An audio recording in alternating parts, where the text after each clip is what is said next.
दंगा फसाद ना बवाल चाहिए। तो ऐसे में तो मौजूदा सरकार पर सवाल उठ रहा है। देखिए, दंगा फसाद ना बवाल चाहिए, इसका अर्थ ये है कि पूरे बिहार ने देखा है कि गुंडा राज किसको कहते थे। लेकिन फिर भी वो एक बड़ी पार्टी के तौर पर उभरे, तो कहीं ना कहीं उन्होंने प्रदर्शन तो अच्छा ही दिखाया था। तो इस बार के चुनाव की बात करें तो आपको नहीं लगता कि जनता कहीं युवा चेहरे की तरफ ना जाए? युवा होना और फिसड्डी दोनों में अंतर है ना।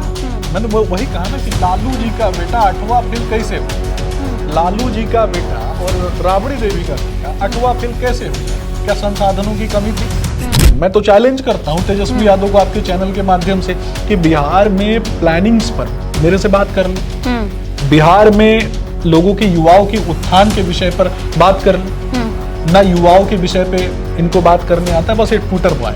सुमित जी, अगर युवाओं के हाथ में कमान दी जाएगी बिहार की, तो क्या लगता है आपको कितना बदलाव हो जाएगा? देखिए, निश्चित रूप से मुझे ऐसा लगता है वर्तमान परिदृश्य में भी न केवल युवाओं की ही बात होनी चाहिए, सबकी बात होनी चाहिए।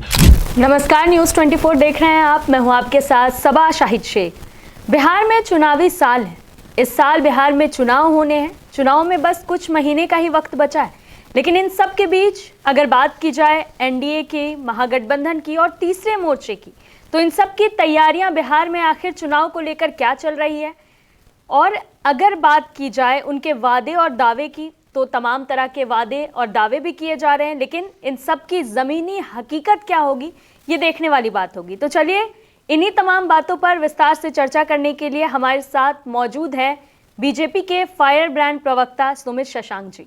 सुमित शशांक जी, बहुत बहुत स्वागत है आपका। धन्यवाद। पहला सवाल तो यही है कि आजकल बिहार की राजनीति में पोस्टर बड़ा चल रहा है। अगर बात की जाए तो चिराग पासवान की पार्टी की तरफ से एक पोस्टर लगाया गया जिसमें कहा गया कि दंगा फसाद न बवाल चाहिए, सीएम चिराग पासवान चाहिए। क्या लगता है आपको, मायने क्या है इसके? देखिए, मुझे लगता है कि प्रत्येक दल, खास करके बिहार की राजनीति में अथवा बिहार की राजनीति के अलावा भी आप कहीं देखेंगे तो क्षेत्रीय दलों की कहीं ना कहीं जो वर्तमान स्थिति में प्रासंगिकता है, तो मुझे लगता है कि क्षेत्रीय दल का भी अपना एक अनुशासन होता है और उनकी अपनी मांग होती है।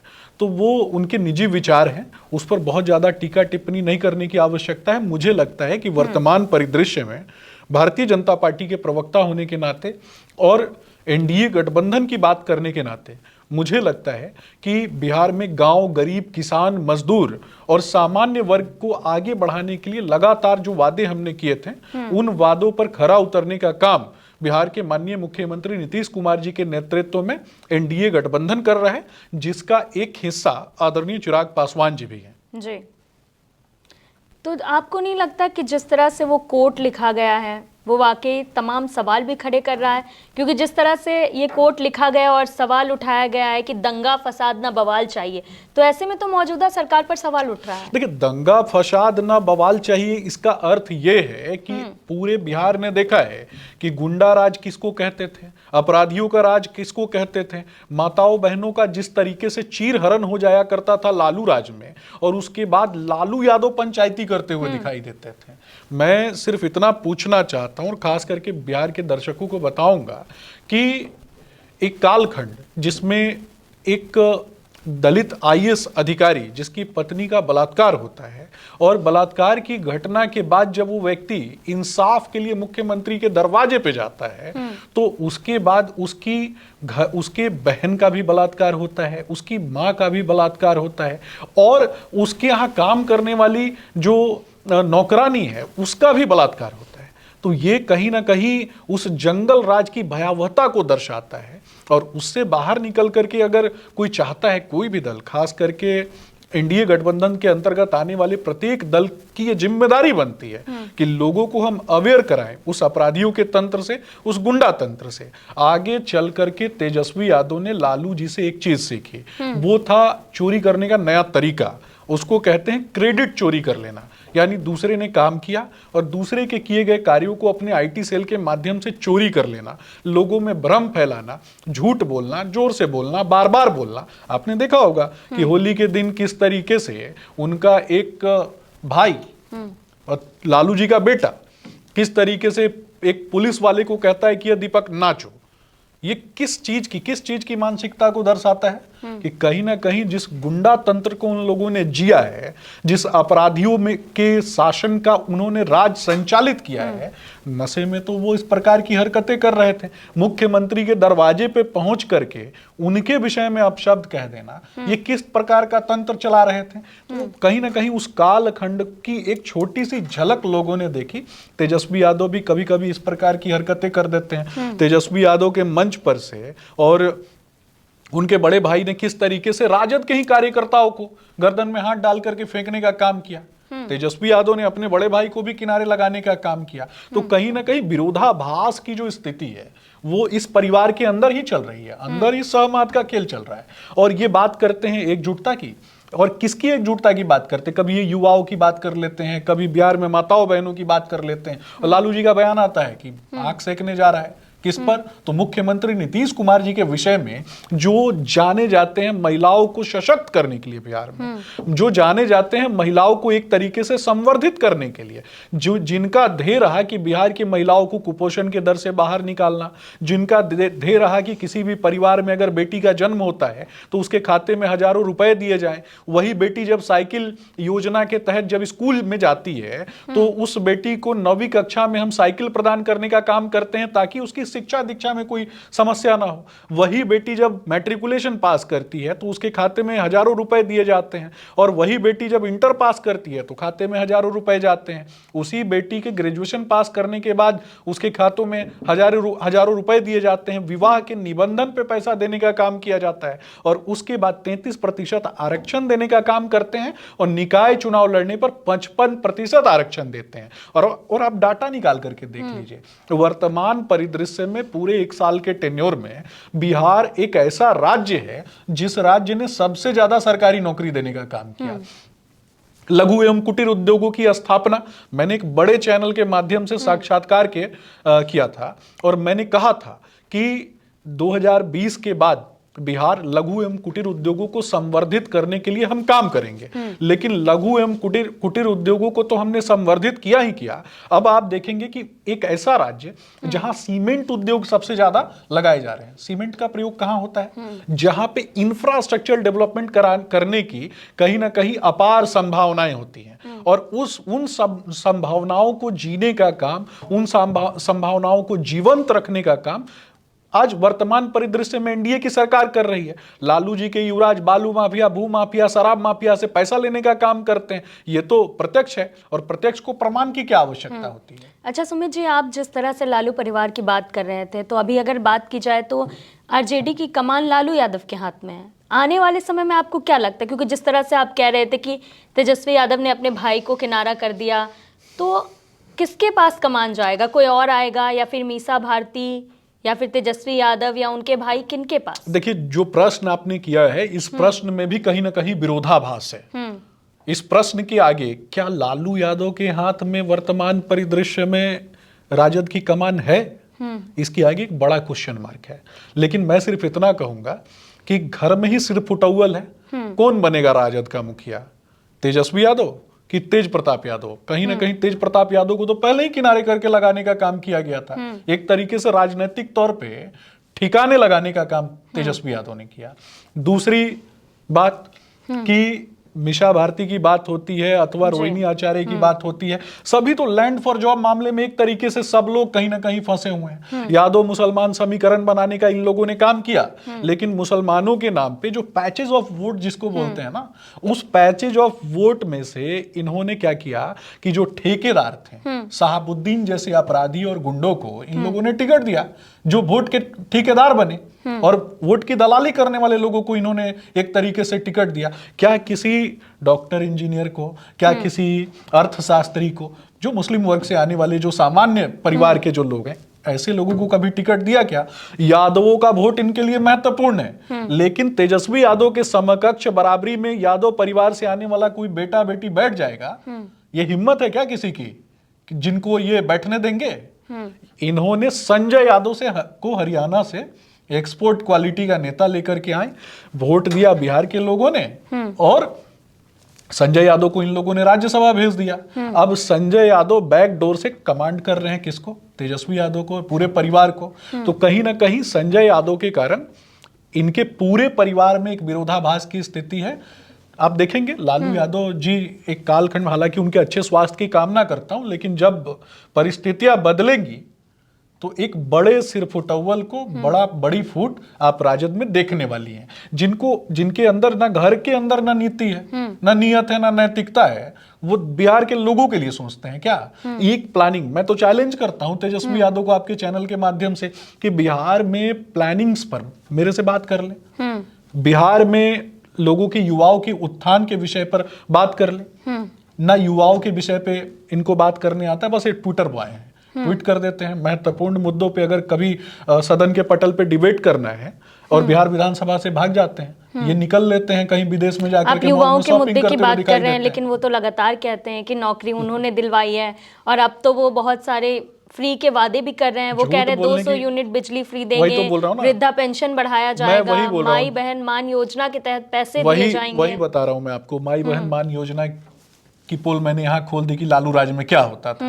दूसरे नंबर की बात कि मुख्यमंत्री नीतीश कुमार जी जब कहते हैं कि हम गांव, गरीब, किसान, मजदूरों के बीच जाकर के जन सामान्य से आने वाली जो हमारी बहनें हैं, माताएं हैं, उनके दुख दर्द तकलीफ को समझेंगे और उन तकलीफों को समझ करके उनको कहीं ना कहीं त्वरित रूप से उसका एक तरीके से हम उन चीजों को, समस्याओं को निदान करने का काम करेंगे, तो लालू यादव का बयान आता है कि आंख सेकने जा रहा है। आप सोचिए ना, इससे ज्यादा छिछले स्तर का बयान कोई दे सकता है क्या?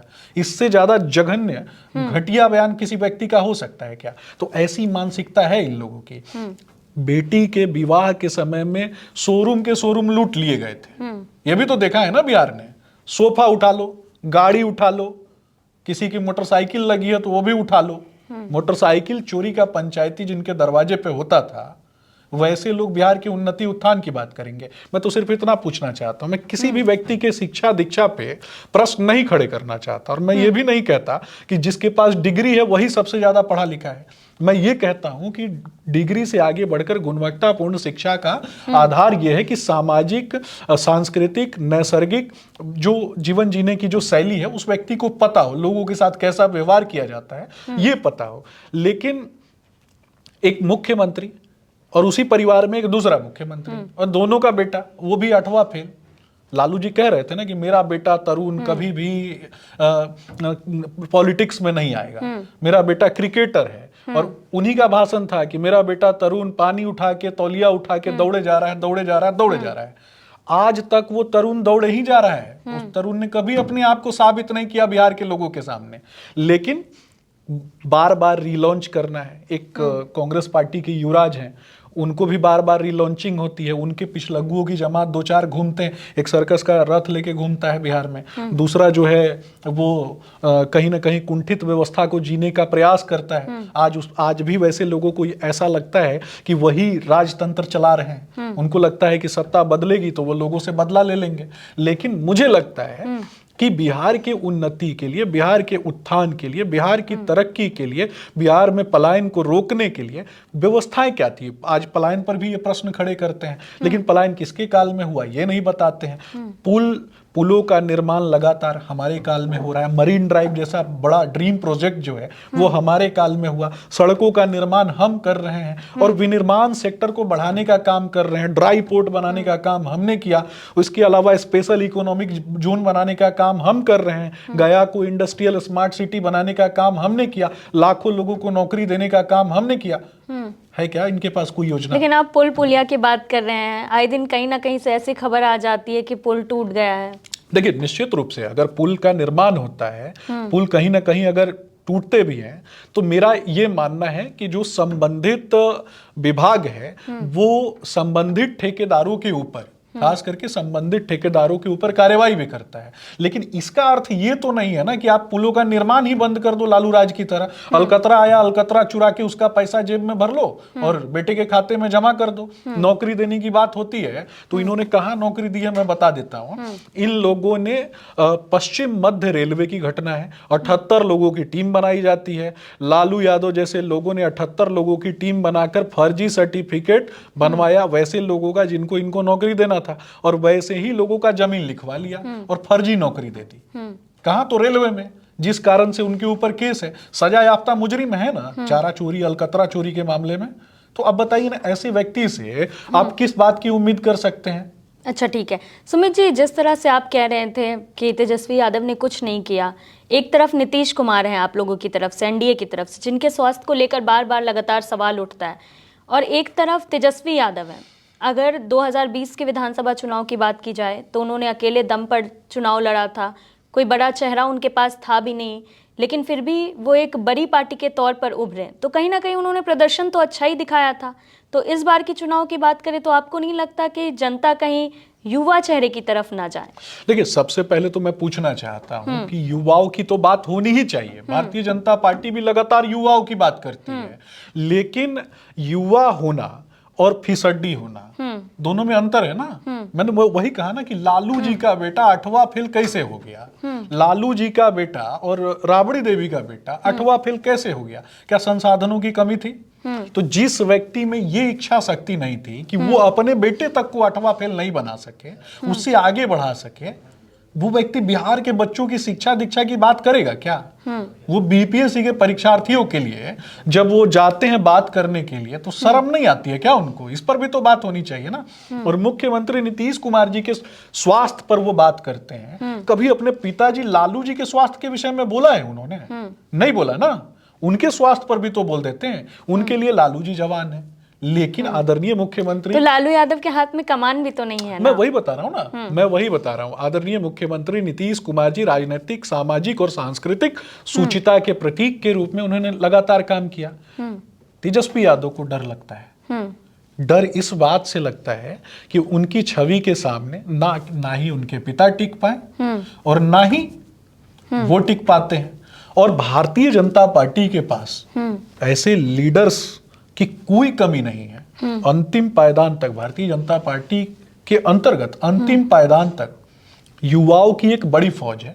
बिल्कुल, भारतीय जनता पार्टी तो युवाओं के मुद्दे पे बात भी करती रहती है, युवाओं के बारे में बात करती है। तो युवाओं को फिर क्या चुनाव लड़ाने के प्लान के बारे में नहीं सोचते? देखिए, मुझे लगता है कि भारतीय जनता पार्टी ने हमेशा से युवाओं के लिए बात किया है, युवाओं के लिए काम भी किया है, और निश्चित रूप से आने वाले चुनाव में आप देखेंगे कि युवाओं को भी टिकट मिलेगा, मुझे ऐसा लगता है। और निश्चित रूप से पार्टी युवाओं को कहीं ना कहीं बारीकी से देखती भी है और उनके गुण और कौशल को निखारने का काम भी करती है। और जिसके अंदर गुण और कौशल प्रासंगिक तरीके से निखर करके आते हैं, जो राज्य के लिए एक बड़े एसेट के रूप में कारगर सिद्ध होंगे, वैसे युवाओं को पार्टी निश्चित रूप से चुनाव लड़ाएगी। और आगे चल के वैसे युवा जो हैं राज्य के इंफ्रास्ट्रक्चर डेवलपमेंट में, सांस्कृतिक उत्थान में और राज्य की जो भूमिका है वैश्विक परिदृश्य में और राष्ट्रीय परिदृश्य में जी, जो बिहार को कुछ लोगों ने बीमारू राज्य बनाने का कोशिश किया था, उससे बाहर उस छवि को तो हम निकाल ही चुके हैं, लेकिन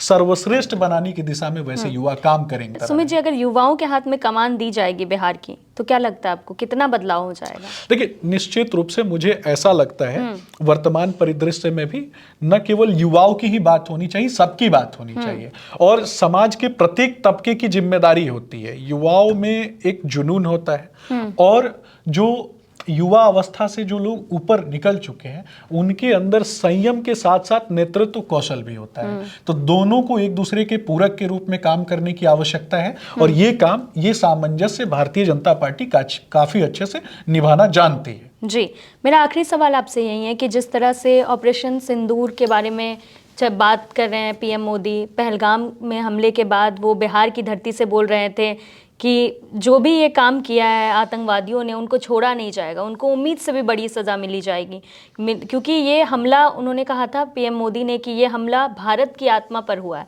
मिट्टी में मिला दिया जाएगा। तो ऑपरेशन सिंदूर पर काम कहाँ तक हुआ है? देखिए, ये तो पूरा देश देख रहा है ना कि ऑपरेशन सिंदूर पे हमने कहाँ तक काम किया। सबसे पहले तो पाकिस्तान के 9 आतंकी ठिकानों को उड़ाने का काम किया गया। पिन पॉइंट अटैक भारतीय सेना ने किया और दिखा दिया कि हम पिन पॉइंट अटैक कर सकते हैं। और उसके बाद आपने देखा कि पाकिस्तान के 9 शहरों में डिप्यूटेड एयर डिफेंस सिस्टम को ध्वस्त करने का काम हमने किया। इसके अलावा भारत के 7 सैटेलाइट किस तरीके से पाकिस्तान के जमीन का जो हिस्सा है उसमें एक एक इंच की निगरानी कर रहे थे। जो विपक्ष बार बार फोटो मांगता है ना, उसको फोटो भी दिखाया, क्योंकि इनका तो विधवा विलाप शुरू हो जाता विपक्ष का, कांग्रेस का, राजद की, युवराज का। ममता बनर्जी का, तो ऐसे लोगों को इनके विधवा विलाप से भी बचना था, तो दिखाना था इन लोगों को कि हमने फोटो भी लिया है, मिसाइल मारा है तो फोटो भी लिया है। पाकिस्तान की जो आवाम है उसने भी फोटो जारी करने का काम किया। इसके बाद जब पाकिस्तान ने तुर्की में बने हुए ड्रोन से अटैक करने का काम किया, चाइनीज ड्रोन से अटैक करने का काम किया, तो हमारे जो स्वदेशी मिसाइल डिफेंस सिस्टम है, न केवल हमने उनके ड्रोन्स को उड़ाया, हमने उनकी जो मिसाइलें हैं उन तक को मारने का काम किया। उसके बाद भारत के ब्रह्मोस ने अपनी ताकत दिखाई और पाकिस्तान के किराना हिल्स को भी उड़ाने का काम किया। पाकिस्तान के 11 में से लगभग 11 जो उनके जो स्टेशंस हैं, जो जहां से एयरक्राफ्ट उनके फ्लाई करते हैं, उसको भी उड़ाने का काम किया, जिसके बारे में दावा किया जाता था पाकिस्तान की तरफ से कि हमने ऐसा बनाया है एयर स्पेस कि जिसको कोई नहीं उड़ा सकता है। उसको उसमें भी क्रेटर बनाने का काम कर दिया हमने। और मिस्र से एक विमान उड़ता है जो बोरोन लेकर के आता है। आपने देखा बोरोन सबसे ज्यादा नील नदी में पाया जाता है, और उस बोरोन की आवश्यकता तब पड़ती है जब कहीं पर भी न्यूक्लियर, खास करके न्यूक्लियर से संबंधित जो रेडिएशन है वो पाया जाता है, यानी उससे बचाने के लिए। और उसके बाद अमेरिका का एक विमान उड़ता है, चीन का एक विमान उड़ता है। ये सारे विमान न्यूक्लियर उसके जो फैसिलिटेटेड सेंटर्स जो हैं उन पर चेक कर रहे थे कि रेडिएशन तो नहीं फैल गया। इसके बाद भारत ने रोकने का काम किया युद्ध को। और खास करके भारत का मानना है, हमारी सेनाओं का मानना है कि किसी भी आम व्यक्ति का जिसका युद्ध से कोई लेना देना नहीं है, वैसे किसी भी आम व्यक्ति की जान न जाए, आतंकियों की जान जाए। जो लोग, खास करके पाकिस्तानी सेना के जो लोग हैं जिन्होंने आक्रमण करने का काम किया, जिन लोगों ने ट्रेंड करने का काम किया आतंकियों को, उसको मारने का काम हमने किया। हमने युद्ध नियमों का पालन किया, और युद्ध नियमों के पालन के लिए भारत की लोग जाने जाते हैं। इसके बाद भी आप देखेंगे कि भारतीय जनता पार्टी ने एक आह्वान किया कि प्रत्येक दल के लोग जो हैं दुनिया के कोने कोने में जा करके पाकिस्तान ने जो गलती की थी, हिमाकत की थी, उसके विषय में संदर्भ में लोगों को बताएं, और दुनिया भर में जो वसुधैव कुटुंबकम की हमारी नीति है उस पर हम आगे बढ़े। जी, बहुत बहुत शुक्रिया सुमित शशांक जी आपका हमारे साथ जुड़ने के लिए। धन्यवाद।